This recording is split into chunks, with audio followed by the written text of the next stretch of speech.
Boa noite, turma de Brasil República, Brasil 3. Estamos dando continuidade ao nosso trabalho com a República, a Primeira República, a República Velha. Já falamos da primeira fase da República Velha, que foi a República Militar ou da Espada. Falamos da República Oligárquica, com as suas características de coronelismo, política dos governadores e política do café com leite. E vamos falar hoje da resistência popular, das revoltas sociais que aconteceram nesse período.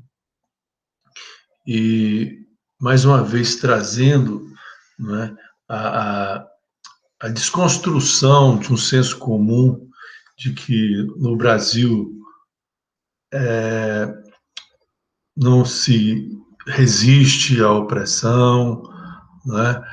E a gente sabe que essa teoria, né, do homem cordial brasileiro é uma leitura apressada da expressão que foi marcada por Sérgio Buarque de Holanda, né, quando tratou do homem cordial, córdio do coração, né, do emotivo, do sangue lusitano comparado ao do restante da Europa, que era racionalista, esquadrinhador, como da Espanha. Então tem todo um trabalho bonito do próprio Sérgio Buarque de Holanda. Mas essa expressão do homem cordial foi interpretada como o homem incapaz de opor resistência, o que o valha, né? Isso foi também direcionado aos africanos e os afrodescendentes, numa tentativa de negar essa resistência, mas que depois a história colocou no lugar com a apresentação da história dos quilombos, né, e das formas de resistência dos escravos. Também os índios, né, sempre foram abordados com essa visão sobre os índios, sempre foi trazida essa visão, né, principalmente para os livros escolares, né, o senso comum, de pacíficos ou preguiçosos, né? E a gente sabe que só foi possível o domínio desse território por conta do que hoje nós estamos entendendo o que é a atuação das doenças endêmicas e contagiosas, né? Virais, como o caso da gripe, o que isso representou, essas doenças europeias para as civilizações ameríndias e para os nossos indígenas também, né, com a dizimação de milhares de pessoas, né? Então, hoje nós estamos vivendo uma pandemia no mundo e no Brasil que nos dá a noção do que junto aos canhões, a pólvora, a tecnologia, foi aquilo que já era usado desde a Idade Média, já desde a Antiguidade, que era jogar cadáveres através das muralhas, e pessoas doentes, roupas contaminadas, tudo isso já era usado, mesmo sem o conhecimento da microbiologia, né? Enfim, então agora a gente vai trazer uma abordagem que contrapõe a nossa abordagem das formas de domínio e do poder político, né? Tanto no nível local, regional e nacional, como nós colocamos, né? Com a existência do voto de cabresto, do curral eleitoral, do voto não secreto, do uso da força, né? Do jagunçismo, né? As trocas de favores entre as esferas políticas, o clientelismo, o patrimonialismo, né, essa opressão institucionalizada. Isso foi uma marca Primeira República, não é? Mas que não deixou de produzir na população movimentos interessantes de resistência e de combate, né? E que nós vamos, de linhas gerais, tratar aqui, apenas apontando nesse breve tempo que nós temos, para que vocês possam, em continuidade com as suas leituras e os trabalhos, poderem realmente ficarem atentos à importância desses eventos, né? E dessa realidade, tá certo? Então, a gente vai começar falando, então, dessa resistência e dessas revoltas populares, né? Reforçando essa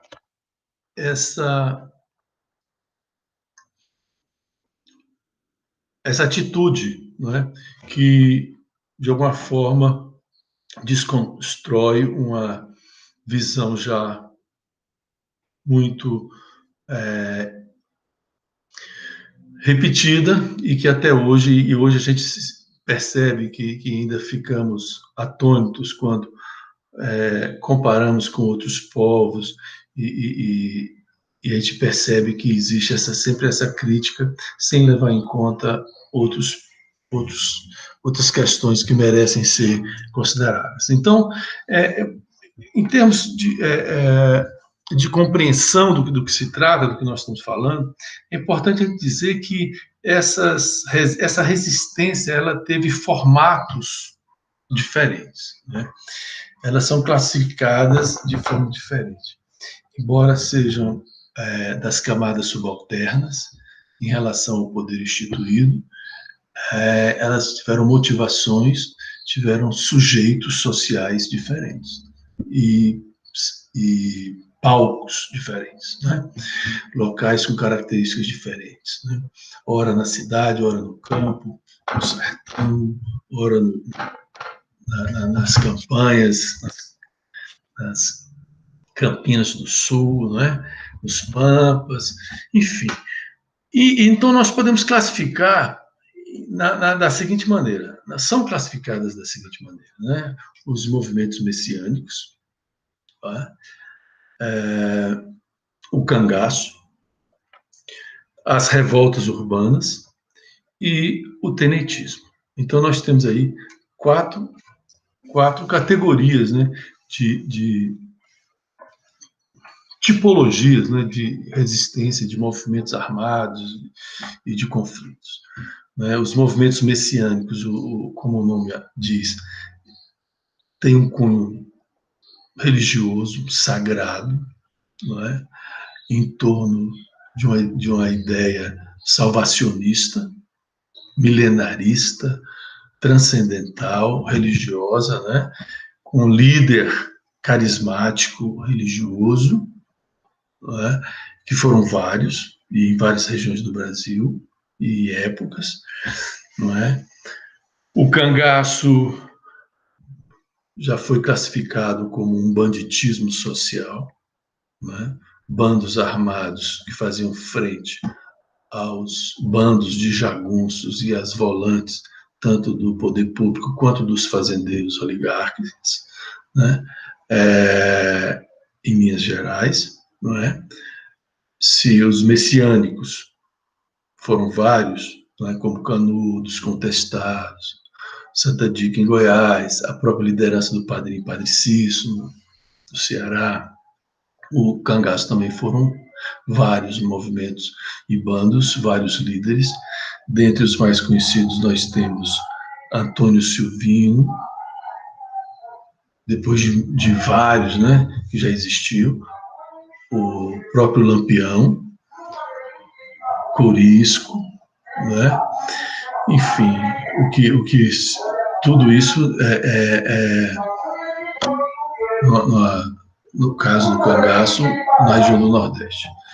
As revoltas urbanas, elas vão ter motivações diferentes e grupos sociais diferentes, mas elas vão estar classificadas ou subclassificadas como as revoltas da vacina, mais uma vez uma um retorno a uma situação parecida com a que nós estamos vivendo agora, né? A revolta da chibata na Marinha, né? As greves operárias e o movimento operário, né, com a influência e participação dos imigrantes, dos anarquistas, dos socialistas, dos comunistas, enfim, e essas são as revoltas urbanas, né? E o tenentismo, que, embora aconteça no campo e nas cidades, ela tem outra característica, que é de um grupo militar de oficiais de baixa patente e jovens, né? E destas vai ser a que vai ter maior significado e consequência, né? Chegando a influenciar, então, na queda da velha República, ou República Velha, e início de um novo período da nova República, que será o período Vargas, em que eles vão compor, inclusive, esse governo, né? E os ideais desse governo, certo? Esses movimentos tenentistas, então, se nós falamos que o primeiro, os messianos, foi Canudos, Contestado, Santa Diga, etc., o cangaço, o segundo tipo, foi Antônio Silvino, Lampião, Corisco. As chamadas revoltas urbanas ficaram conhecidas como a revolta da vacina e a da chibata.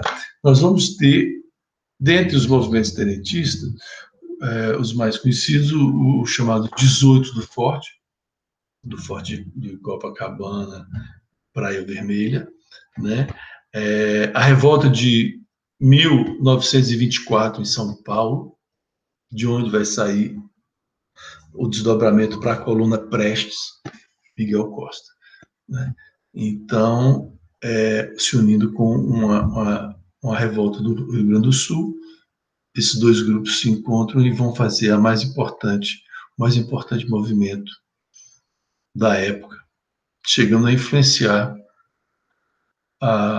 outros movimentos no mundo, como a estratégia de Mao Tse-tung na China, né?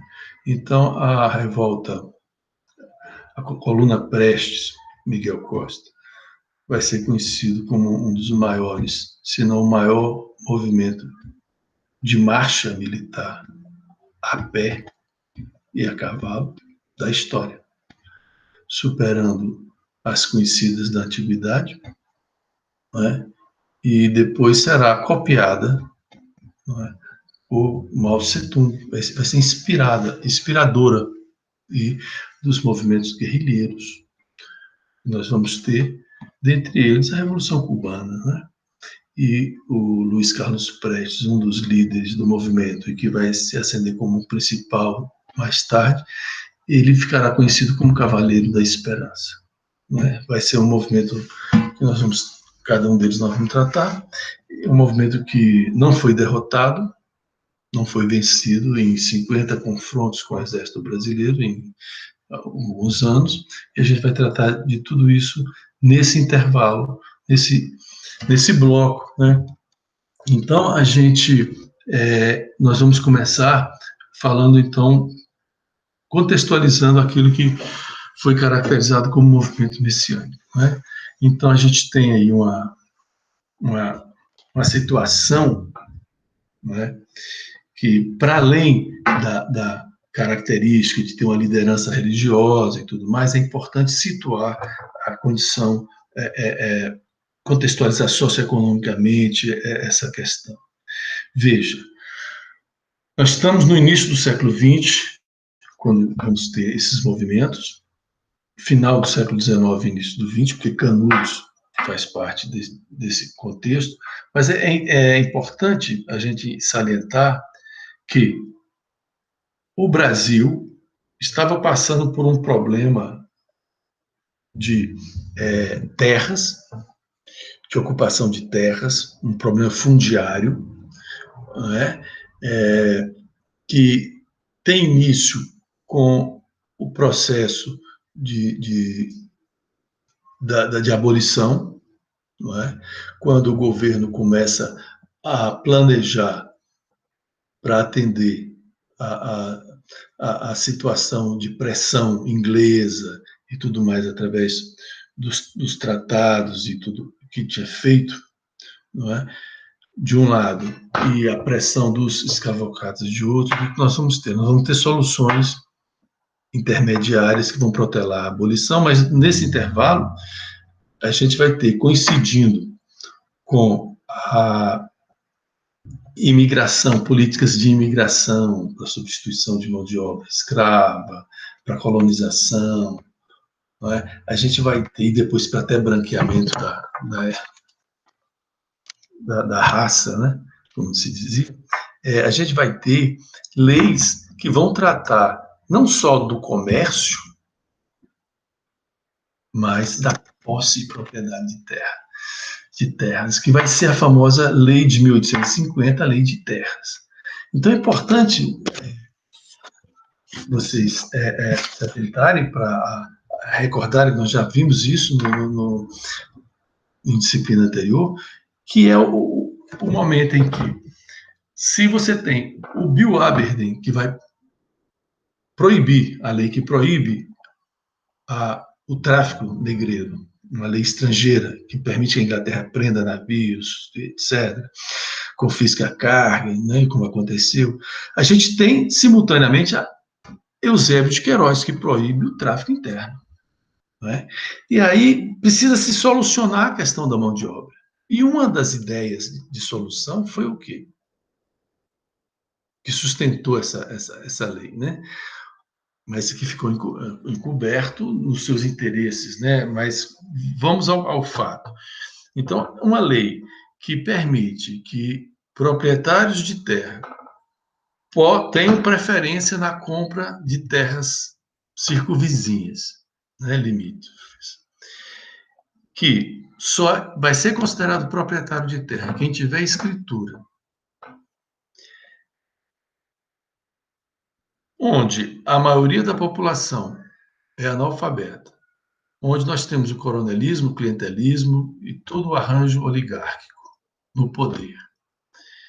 E você tem, então, uma expulsão dos pequenos proprietários e chacareiros, né, que vão ter suas propriedades griladas por grandes proprietários e não vão ter poder nem condições de não vão poder ter preferência nem compra de alguma terra. Os imigrantes ficaram proibidos de adquirir terras no Brasil, não é? Ao contrário de outros países que ofereciam até, né, nos Estados Unidos, $1, um alquê, etc. Então, a gente tem todo um mecanismo de concentração de terras, de expulsão dos pequenos proprietários pela grilagem das suas terras. Não é? A pessoa chegava com a escritura, é minha, o cartório fez, não é? Nós sabemos aí das relações, né, pessoais no ambiente de clientelismo, né, da política do voto que não é secreto e tudo mais. Então você tem as autoridades constituídas envolvidas nisso, então você tem uma expulsão de uma massa de pessoas do campo, né, que vão vagar pelos sertões e que vão encontrar, ora nesses movimentos messiânicos, e ora também no cangaço, vazão para essa situação em que se encontra. Não é? Então, a gente tem que essa condição primeira de ter uma quantidade de pessoas, uma massa, né, que vai aderir a essas construções messiânicas de um futuro e de um presente onde vão contestar o poder instituído. Né? Então, outra característica é algo que é muito comum nas cidades, né? Quando a gente vê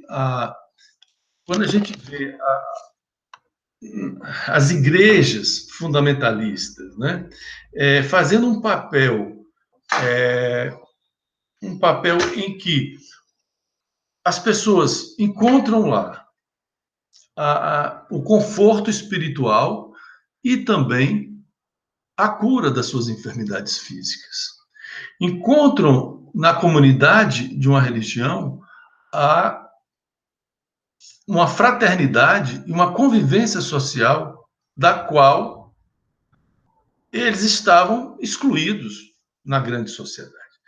Então, para além do convívio familiar e do trabalho, não é na igreja, é na missa, nos rituais, nos festejos, né? E nesses movimentos que a gente vai ter a participação social, né? Como iguais, né? Então, esses ambientes onde você tem um líder carismático, esse líder tem a palavra, tem o poder de uma palavra e tem, muitas vezes, o letramento, né? São pessoas alfabetizadas, são pessoas que já diferenciam das demais pela capacidade de leitura, interpretação e, enfim, e liderança nesse intelectual, né, espiritual.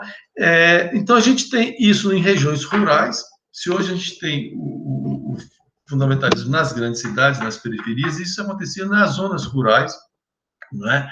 Onde nós temos um forte enraizamento de uma religiosidade popular que já é miscigenada com as crenças dos indígenas, né, africanas, com a cultura da cura pelas plantas, pela benzeção, né? Então, aquilo que ainda é forte a gente conhece, né? Somado à opressão, às injustiças, a uma situação de que só entregando a Deus a busca de uma solução e entregando a Deus o destino, né? Somando também a ausência do Estado instituição, né? Onde a figura, a persona do coronel, né? Ela encarna o poder, né? Para o bem e para o mal. Então, essa é uma situação de orfandade social, né? E é nesse momento em que a gente tem, então, as condições materiais, objetivas e subjetivas para a aglutinação de grupos humanos em torno de ideais paralelos àqueles que estão na vida comum e institucionalizada da nação, né? Nesse momento, né? Então, veja, a gente tem a história, por exemplo, do líder, do conselheiro, né? Do Antônio Vicente Manuel, né? O Maciel, Mendes Maciel, né? Antônio Vicente Mendes Maciel. Então, a gente tem em Canudos uma revolta que vai de 1893 a 97, no governo de Prudente Moraes, né, na Bahia, né, onde esse líder, ao final, vai estar no comando de uma cidade, que vai ser Canudos, com 30 mil almas, 30 mil pessoas, perdendo só para a capital, Salvador, em termos de população. Ora, se a gente pensar que lá na colônia, o Quilombo dos Palmares, né, também chegou a ter 20 mil pessoas, né, que viveu quase um século, né, praticamente autônomo, aqui nós vamos ter algo parecido, né, só que um tempo menor, né. Então, a gente tem, olha, a figura de um ex-comerciante, né, uma pessoa letrada, uma pessoa alfabetizada, né, que perdeu os laços familiares, foi abandonado pela esposa, né, passou a peregrinar pelos sertões, né, muitos optam, numa situação dessa, né, para outras situações. A dele foi a solução mística.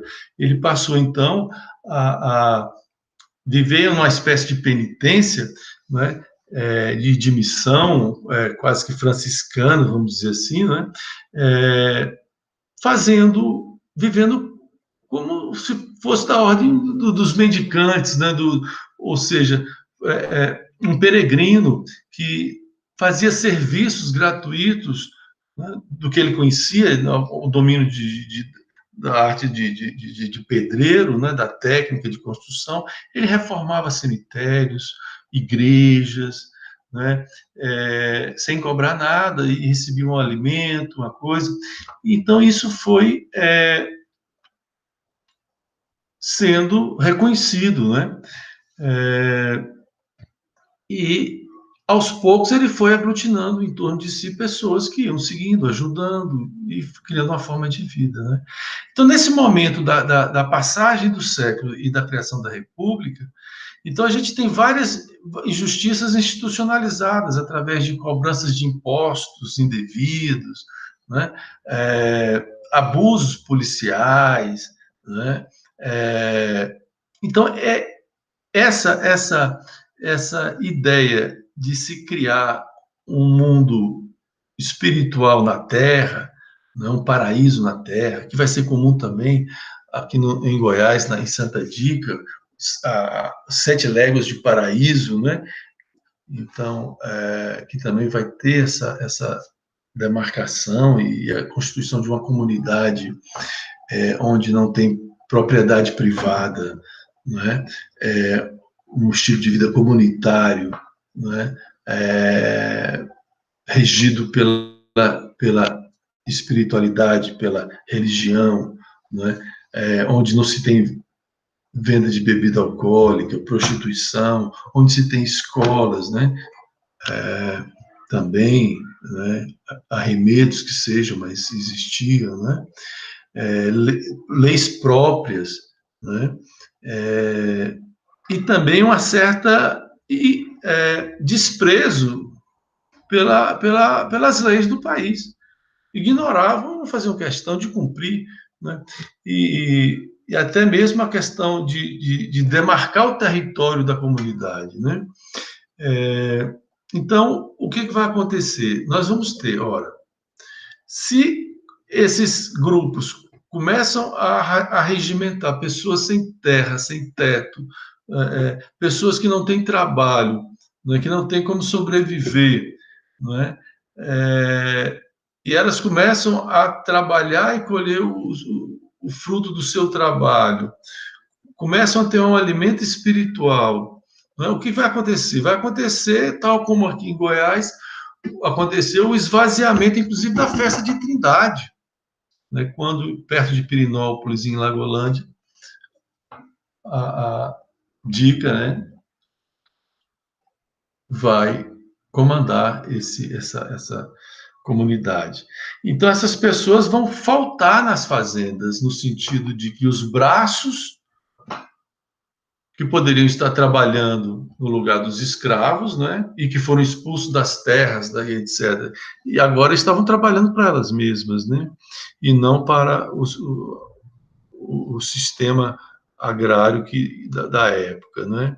Então, é uma experiência comunitária alternativa.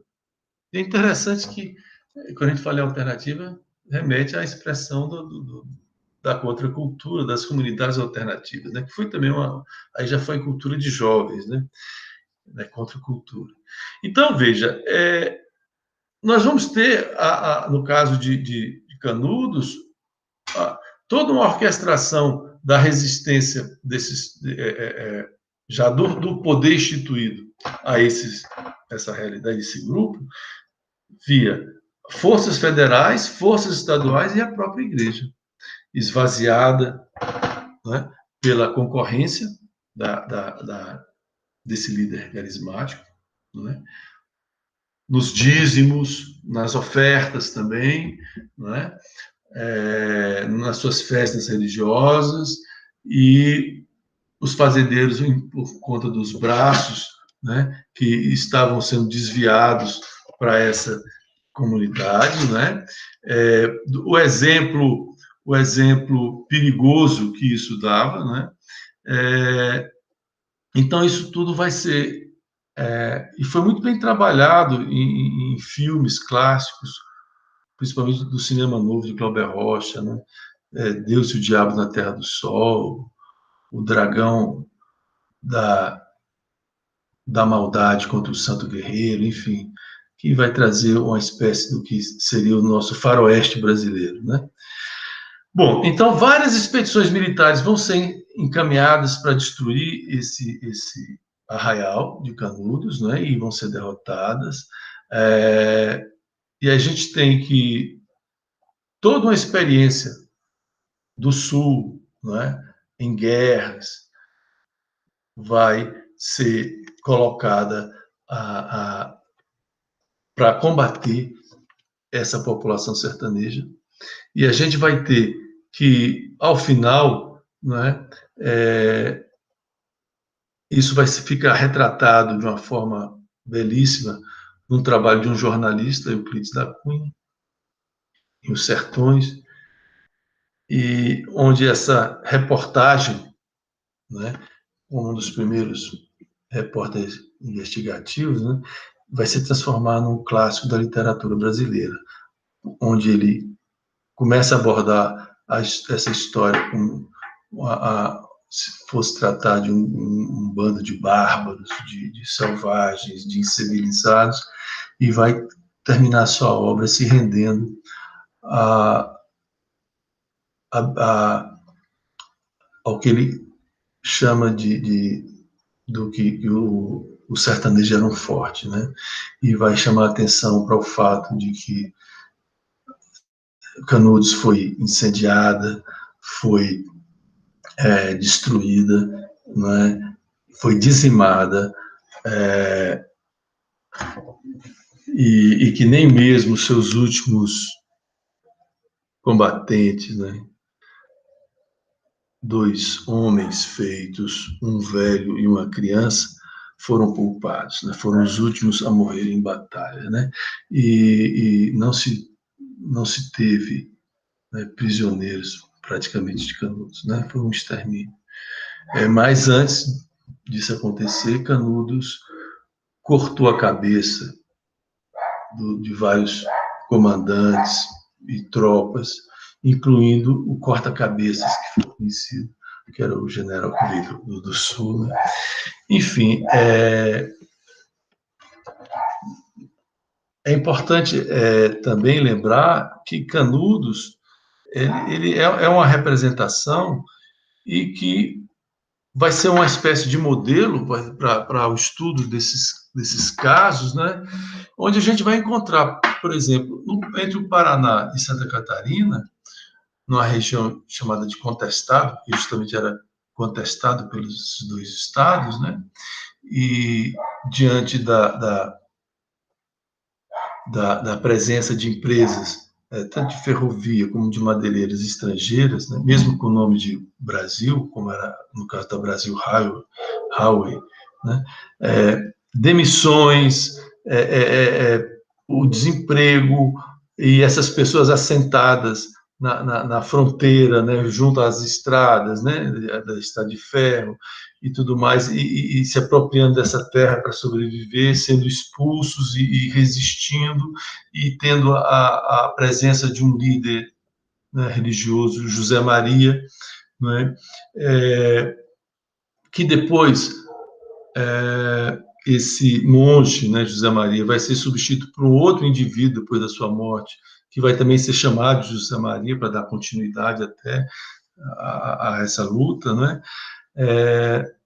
Isso vai ser uma tônica, né? E é interessante a gente lembrar que a nossa estrada de ferro Goiás, ela hoje chama Centro-Atlântica, mas ela é de propriedade norte-americana, né? E lá nós tínhamos a Brasil Highway, né? Mas não era brasileira.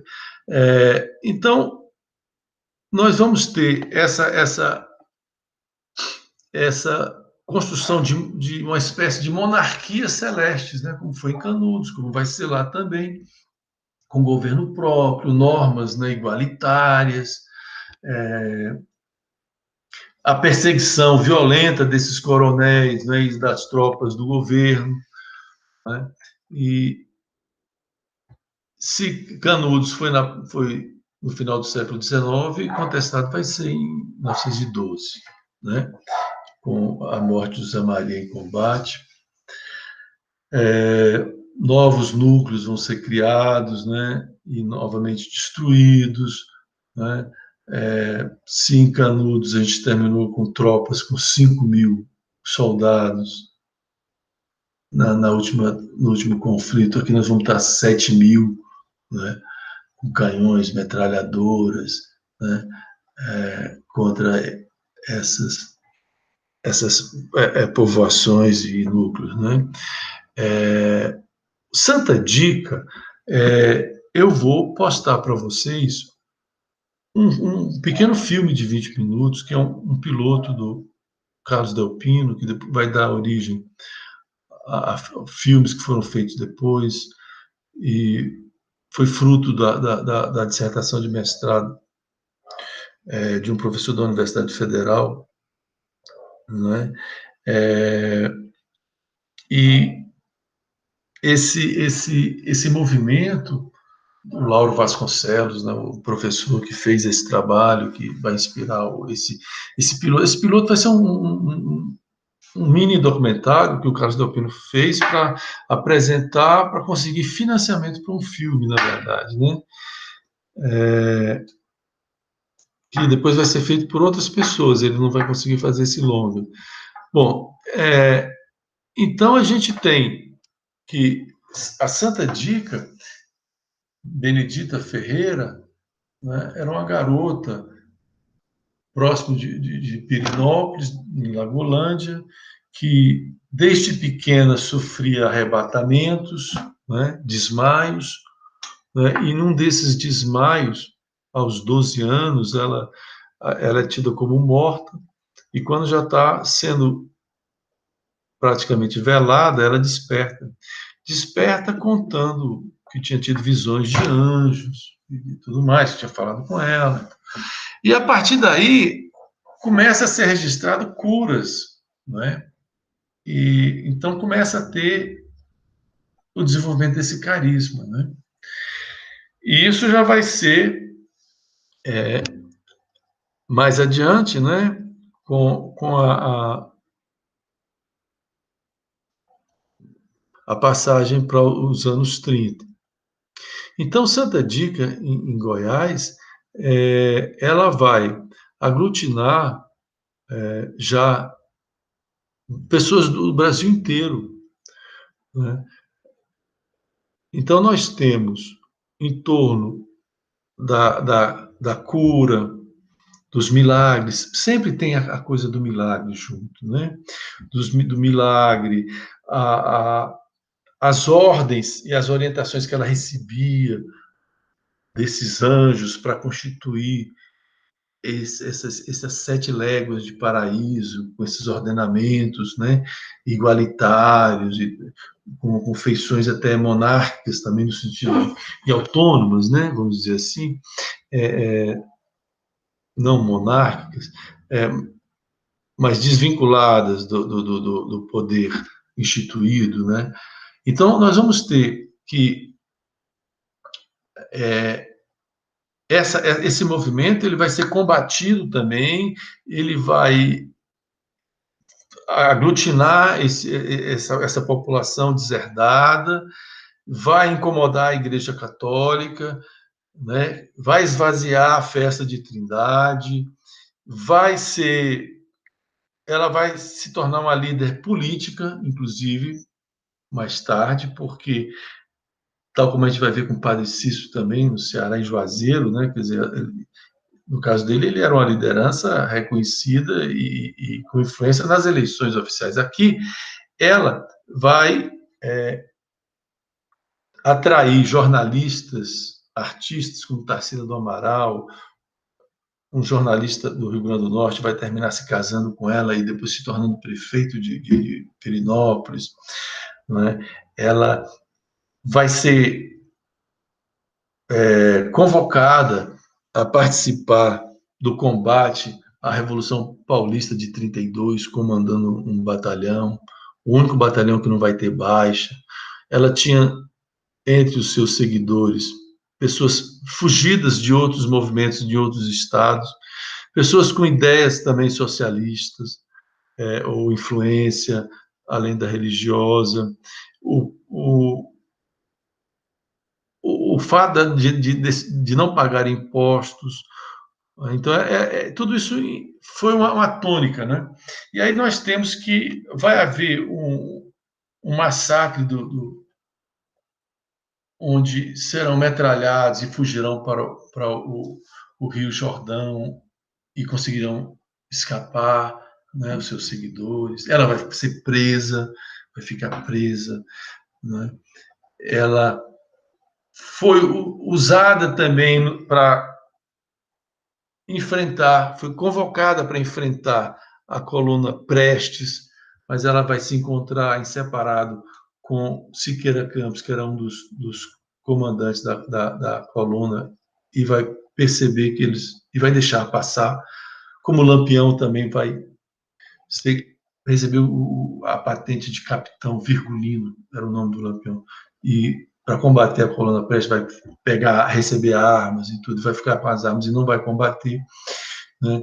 Ela também não vai combater a coluna Prestes, embora tenha sido convocada a fazê-lo, né? Então, é uma história belíssima, né? É uma história belíssima. Nós temos o trabalho do professor Robson sobre isso, em Morrinhos, né? Sobre o tema, e várias publicações, e vamos apresentar também o filme para vocês e vamos debater isso com mais calma também, tá? Sobre o cangaço, e a, a expressão padrinho, padre Cícero, tem a ver com o compadrio, que seria a característica do coronelismo, né, e do clientelismo. Então, o coronel, uma coisa que a gente estava conversando na aula passada, o coronel, ele tem relações de domínio e de lealdade porque ele é padrinho dos filhos dos seus trabalhadores e das pessoas que vivem sob sua influência. Então, ser afiliado do coronel tal é um compromisso quase que de sangue, né? É uma parentela. Então, esse compadrio costura laços de fidelidade que combinavam com as eleições, né? Com o voto, né, de cabeça e outras obrigações. Então, ser padrinho implicava em ser compadre, né, do pai. Então, oi, compadre, oi, compadre, oi, comadre. Então, essa cultura nossa do interior é muito forte. Então, é um laço de parentesco, vamos dizer assim, né? De ligação. E você chamar o padre Cícero de padrinho tem a ver com essa cultura, né? O que é também uma forma de submissão, né? De acatamento de um poder, né?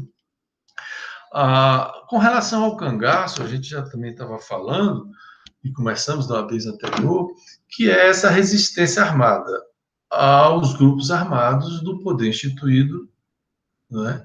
Tanto particular, que são os jagunços, quanto das polícias, né? Sabemos que a Guarda Nacional ela se formou com patentes para os proprietários e soldos e tudo mais para os jagunços, compondo essa Guarda Nacional, né? E ficou a cultura dessa Guarda Nacional, mesmo sendo extinta no início da República, mas continua na prática, né? Então a gente tem o cangaço com essa roupagem de resistência armada, muitas vezes, na maioria, por questões pessoais, brigas de famílias por terras, entre os proprietários, como é o caso de Antônio Silvino, que o pai foi assassinado né, por outra família importante, o Lampião, né, como também vaqueiros, que na hora do acerto, que a gente sabe que o acerto era feito não financeiramente só, mas era por partilha, né, do rebanho, né, na hora do acerto, se contabiliza o gado morto na seca e etc., na conta do vaqueiro, e ele fica, ao ficar de mão abanando e contestar, muitas vezes tomava uma surra, uma peia, né? Tinha os jagunços para fazer isso, e essa reação, muitas vezes, de matar o jagunço, de matar o próprio fazendeiro, fazia com que ele tivesse que fugir e se abrigar ou nos movimentos messiânicos, se ele fizesse essa opção, ou no cangaço, né, como forma de sobrevivência e de engrossar esse mundo paralelo, né? Então, nós vamos também postar alguns pequenos documentários, entrevistas, né, sobre esses movimentos, a cultura, a literatura de cordel, as músicas, né, a cultura popular é riquíssima nisso, né, o cinema, né? Então, nós temos hoje já a contestação também dessa vertente só de banditismo social, né? Quando se compara com a criminalidade e a criminologia atual, mas é importante ressaltar que, no caso de Antônio Silvino, ele foi preso, né? Ele é o primeiro assim, que teve uma repercussão que chegou muito forte até nós, embora já tinha toda uma tradição, inclusive ele herda do tio, né? Antônio Silvino, o nome dele não era esse, mas Silvino era um tio que já tinha um bando, e que depois ele vai para esse bando e depois herda esse bando, né? E ele ficou conhecido como Rifle de Ouro, né? Ele tinha outro nome, né? E ficou conhecido como Antônio Silvino, vai ser preso em 1914, vai ficar preso e vai ser libertado por Vargas, vai receber o indulto de perdão de Vargas, por bom comportamento, né?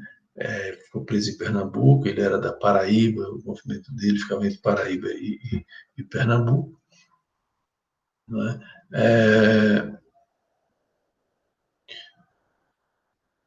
E vai ser indultado por Vargas, né? E embora Lampião tenha sido morto em Angicos e seja o mais famoso, né? Hoje já tem toda uma reescrita dessas relevâncias no próprio movimento, ressaltando muito o papel de Antônio Silvino, né? Eu, quando criança, ouvia minha avó contar a história de Antônio Silvino. Minha avó é do Rio Grande do Norte, né? Então, tinha casos de Antônio Silvino chegar na fazenda da região e as moças, ela mesmo se vestir para passar medo nas vizinhas, aquela coisa de criança. Enfim, então fica na memória e na cultura popular, né? A outra tipologia que nós chamamos a atenção foi as revoltas urbanas, né? Nós tivemos, a partir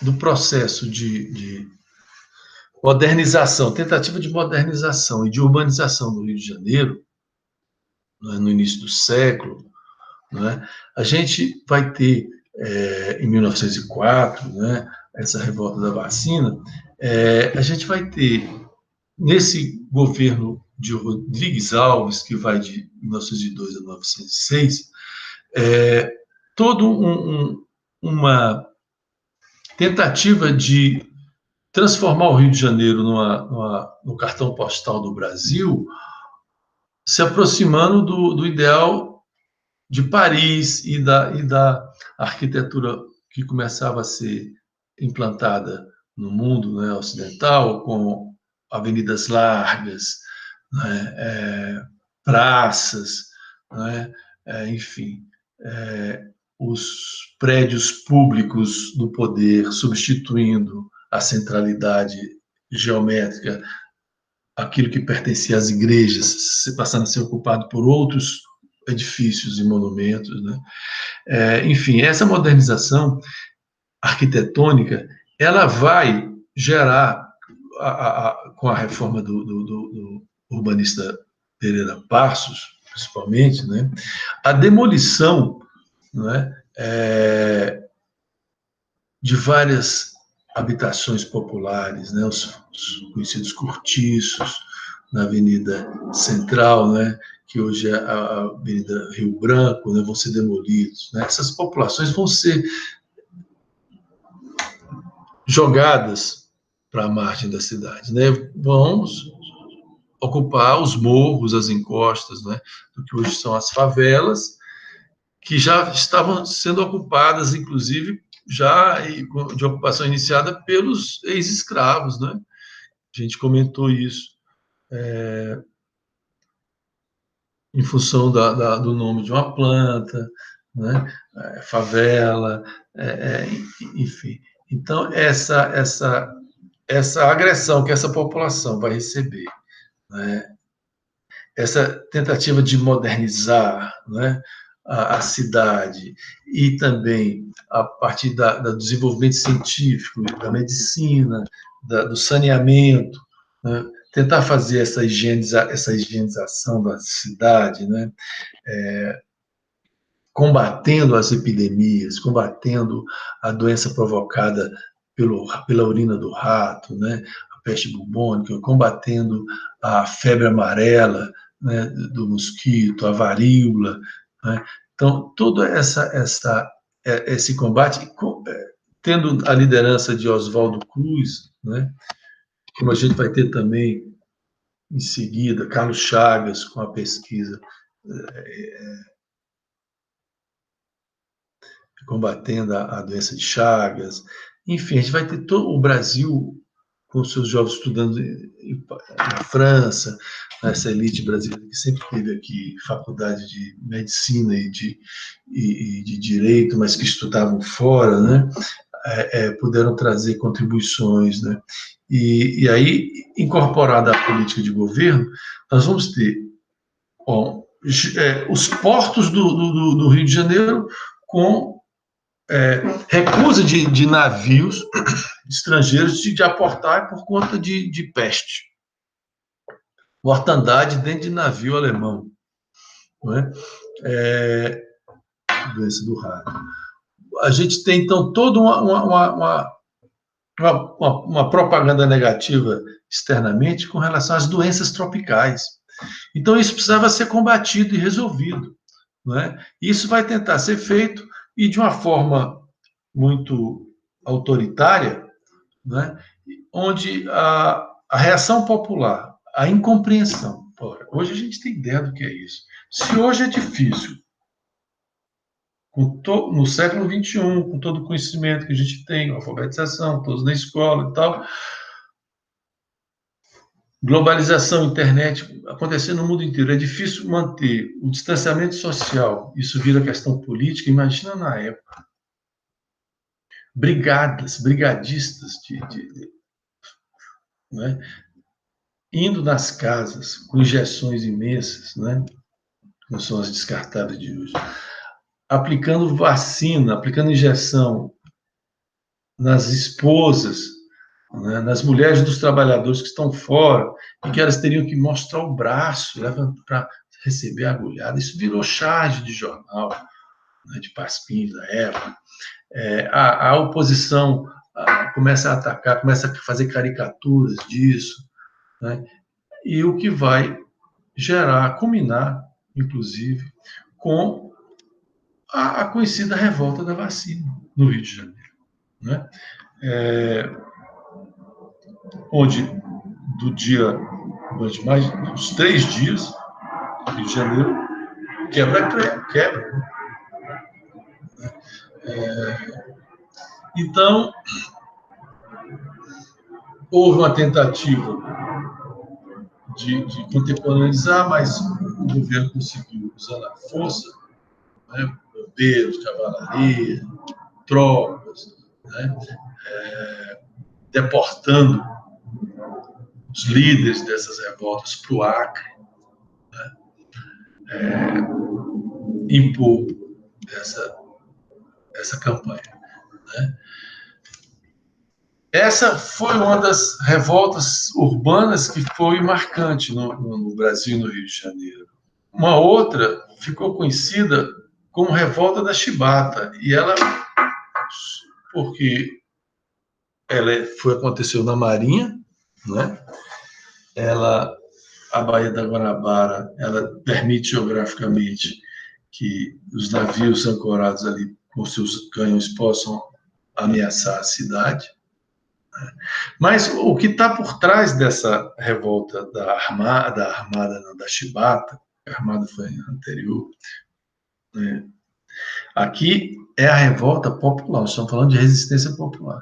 Ora, se no sertão, se na cidade havia essa opressão institucionalizada, imagine dentro dos navios, com os negros, os mestiços, como marujos, e os oficiais brancos, porque a Marinha era a elite da Força Armada. Né? Se depois veio a ser a aeronáutica, aqui, nesse momento, não existia aeronáutica. Então, o Exército. Então, ser oficial do Exército era uma carreira de garantia, mas ser oficial da Marinha era para onde os filhos da elite iam, os que iam para a carreira militar. Não era iam para o Exército, iam para a Marinha. Então, as moças casaidoras, o uniforme branquinho da Marinha, o oficial da Marinha, era algo irresistível. Né? Então, era um status quo interessante, importante. E havia, né, o preconceito, o costume dos castigos físicos, as normas de castigos físicos, a maneira como eram tratados os marinheiros, né, os marujos, era algo revoltante. Então, veja, castigos físicos, alimentação de péssima qualidade, né, os salários baixíssimos, né, e um serviço muito pesado, ao isolamento que são submetidos, né? Enfim. Mas, para a gente ter ideia, a gente tinha normas de castigos com 25 chibatadas, né? E houve um episódio, justamente na passagem do governo de Delfim Neto para Hermes da Fonseca, em que um marinheiro de nome Marcelino vai receber um castigo de 250 chibatadas. E o resto da tripulação vai ter que ficar perfilada assistindo. E ao término dessa execução desse castigo, ele vai ser jogado em prisão, mas sem direito a tratamento médico. Isso vai gerar uma consternação e vai ser a gota d'água para a revolta, que será comandada por um negro de nome João Cândido, que vai entrar para a história depois como, em função da vitória do movimento, como o Almirante Negro. Vai ser até tema de música de João Bosco, Aldir Blanc, né, nos anos 80, né, no Brasil. Então, veja, esse grupo que vai chegar a 2.000 marujos na Marinha, né? Eles vão tomar esse mesmo navio, o encoraçado Minas Gerais, onde aconteceu essa barbárie, e que era norma, né? E mais, outros navios, São Paulo, Bahia, o navio também de nome Deodoro, serão tomados. E eles vão, com muita habilidade, manobrar os navios, né, apontar esses canhões, né, de bombardeio e ameaçando bombardear o Rio de Janeiro. né? Então, eles vão, ao tomar o navio Minas Gerais, né, vai acontecer luta, resistência e a morte de 3 oficiais, né? Então, veja, o que eles queriam? Eles queriam que retirasse do Código da Marinha de Disciplina esses castigos físicos, melhorasse a questão, os soldos, né? E melhorasse a comida, certo? O governo de Hermes da Fonseca, então, que era um militar, que futuramente vai ser marechal, né? Ele era do Sul, né? Ele vai aceitar as condições,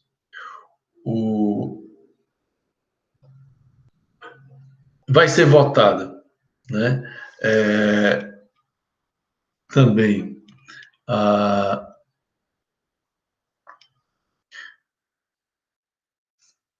vai se prometer anistia aos revoltosos e o fim desses castigos, tá? Os deputados, então, vão aprovar esse projeto de anistia, né? Mas isso não vai ser cumprido pelo governo. Por quê? Terminada a revolta e entregue os navios, né, dezenas deles vão ser mortos, tá? Centenas vão ser presos, né? Mandados para a Amazônia, né? Em torno de 1.000 serão expulsos da Marinha, e 22 deles, líderes, incluindo o João Cândido, vão ser enviados para a Ilha das Cobras, onde ficarão presos, sofrendo barbaridades, né? Ao ponto de morrerem e apenas 2 sobreviverem às torturas, né? Entre eles João Cândido, tá? Mas, em decorrência de tudo isso, né, e ele vai enlouquecer no futuro, né, depois. Ele vai ser julgado, vai ser absolvido, né, mas já vai estar com a sua saúde mental já prejudicada, né? E ficou conhecido como, mas conseguiu, né, findar a chibata na Marinha. E isso vai ser um marco, né, da resistência popular e no meio das Forças Armadas. Isso é algo importante. Daí a gente chega na última tipologia que nós vamos tratar, que já agora é no Exército, que são os jovens oficiais, na maioria tenentes, que, inconformados com eles com relações com a cidade, observando esse cenário, vão se rebelar e vão tentar, inicialmente, derrubar o governo de Arthur Bernardes, em 22. Eles tinham várias queixas, né?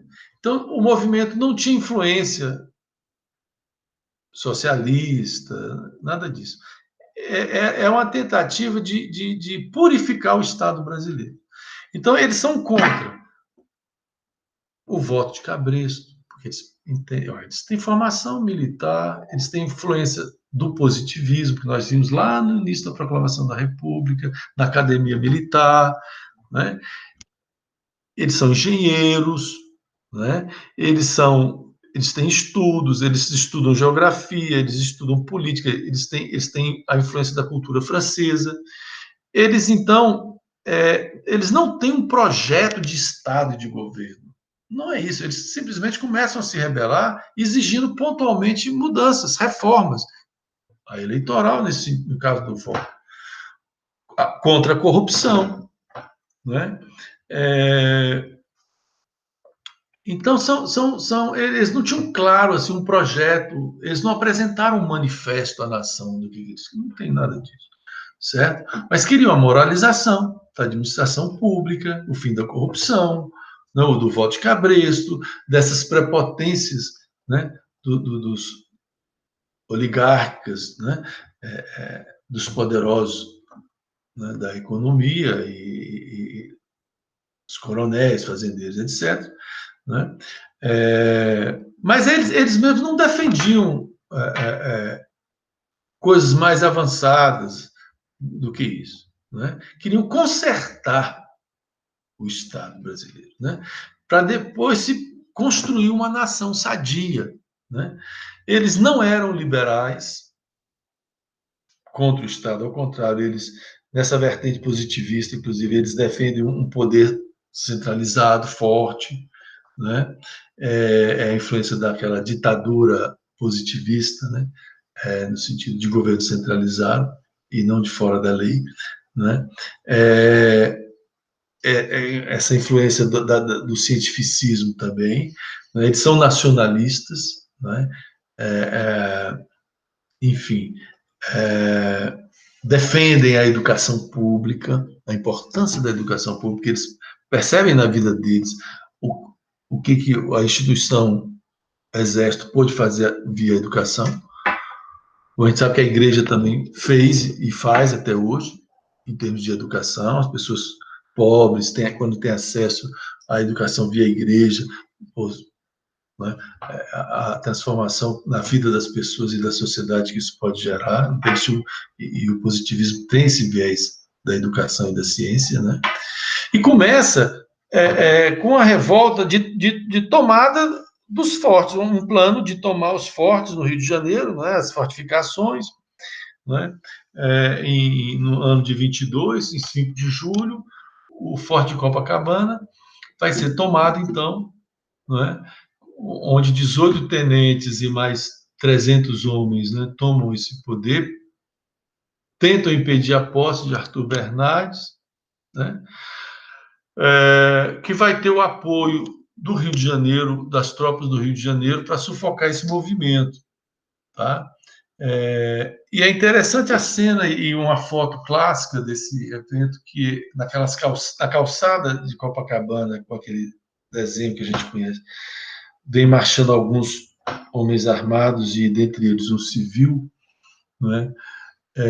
Ali nós estamos, é o final do acontecimento, onde eles cercados, onde muitos vão se render, né? Alguns saem então para enfrentar de peito aberto, né, as tropas legalistas do governo e serão mortos, com exceção de 2 também, Eduardo Gomes e Siqueira Campos, que vão ficar feridos, mas não vão morrer. Né? Os outros serão mortos. Ficou conhecido como os 18 do Forte. Né? 2 anos depois, no mesmo dia 5 de julho, já vai ser em São Paulo a tomada dos fortes. Né? Aí nós temos a presença de Isidoro Dias, Juarez Távora, a cidade vai cair nas mãos dos revoltosos, né?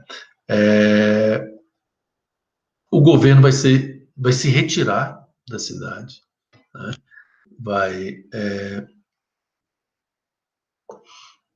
Em torno de 1.000 homens vão tomar conta dos principais pontos da cidade, né? E a contraofensiva do governo vai ser cercar a cidade. E o que é pior, eles vão bombardear a população civil também. E aí nós vamos ter uma guerra muito cruel e de destruição, de edificações e tudo mais, e com a participação muito importante dos imigrantes, aqueles que estavam trabalhando nas fábricas, os italianos, os alemães, pessoas que trabalhavam na metalurgia. Para a gente ter uma ideia, eles vão transformar carros, caminhões em blindados, fazer chapas e cercar esses carros, né? E transformar em tanques, né? Isso foi feito em São Paulo. Enfim, vai chegar um ponto em que, diante do bombardeio, das dificuldades da população, os revoltosos vão preferir sair para enfrentar as tropas do governo em campo aberto. E nisso, estoura no Rio Grande do Sul também uma revolta. E esses dois grupos, ao se retirarem do meio urbano, eles vão se encontrar. Eles vão se encontrar. Né? E vai se constituir, a partir dessa revolta de 24, com a liderança de Isidoro Dias Lopes, Juarez Tavares e Carlos Lacerda, que vem lá do Sul, a coluna Prestes. Tá? Então, a coluna Prestes ela vai ser o resultado dessa junção. Tá? Luiz Carlos Prestes vai se destacar, ele, Miguel Costa, por isso que vai ser conhecida como coluna Prestes Miguel Costa. Tá? E nós teremos essa coluna, inicialmente com 600 homens, percorrendo em torno de 24 a 27 mil quilômetros ininterruptamente pelo Brasil, contornando as emboscadas do Exército Brasileiro, que utilizava das ferrovias e tudo mais, eles estudando e conhecendo e mapeando as regiões, eles puderam, então, evitar o confronto fixo, a guerra de trincheira, como é a guerra tradicional, e inauguraram, então, não inauguraram, mas aperfeiçoaram a guerra em movimento, que depois as guerrilhas vão fazer. A guerra em movimento sempre existiu, mas aqui ela vai ter uma dimensão, porque em 3 anos nós vamos ter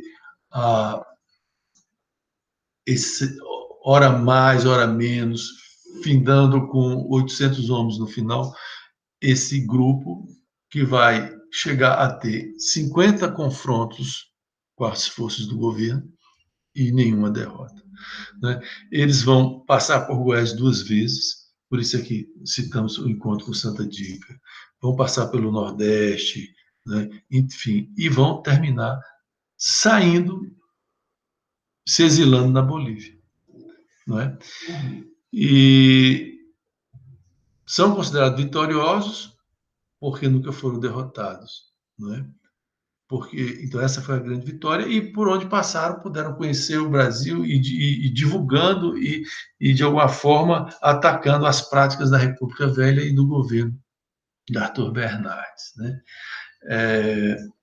Vai influenciar a história mundial, por que não dizer isso?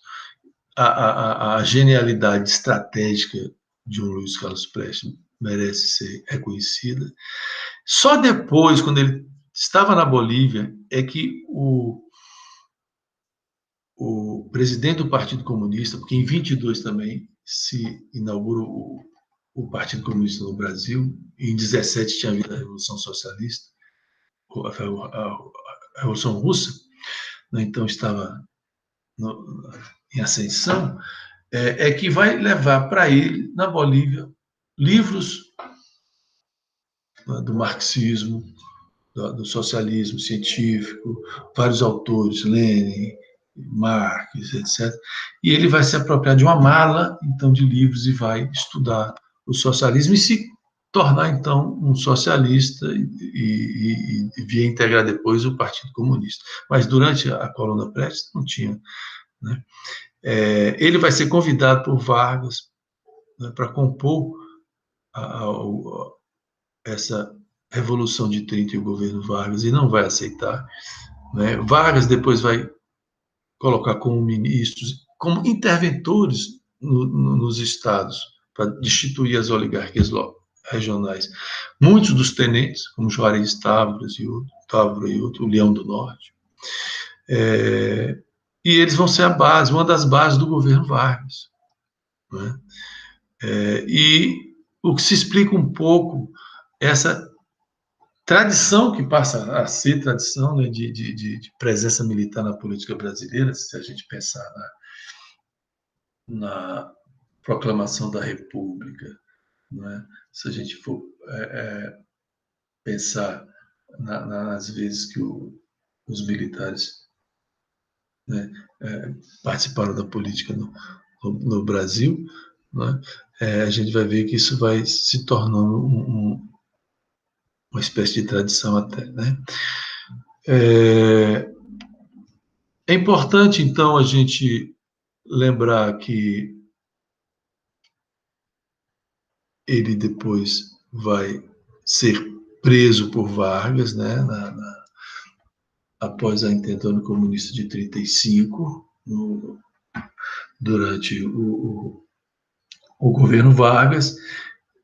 A sua esposa, Olga Bernardo, uma alemã, uma judia alemã, que veio clandestina para o Brasil com ele, mesmo grávida, vai ser mandada para a Alemanha, para Hitler, para a polícia de Hitler, onde sua filha vai nascer no presídio, depois ela vai ser morta, executada em câmara de gás.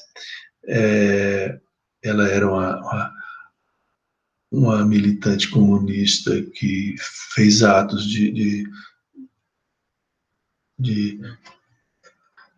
sequestrar prisioneiros em tribunais alemães, então ela era muito conhecida, né, na época, e estava no Brasil com Vargas quando foi deportada, né?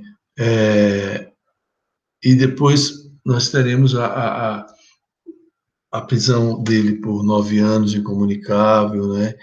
E quando do fim do governo Vargas, de 46, quando ele é libertado, ele vai.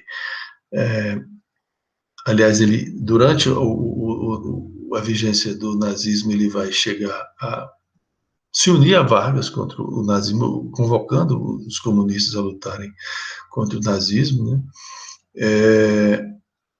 E vai ser depois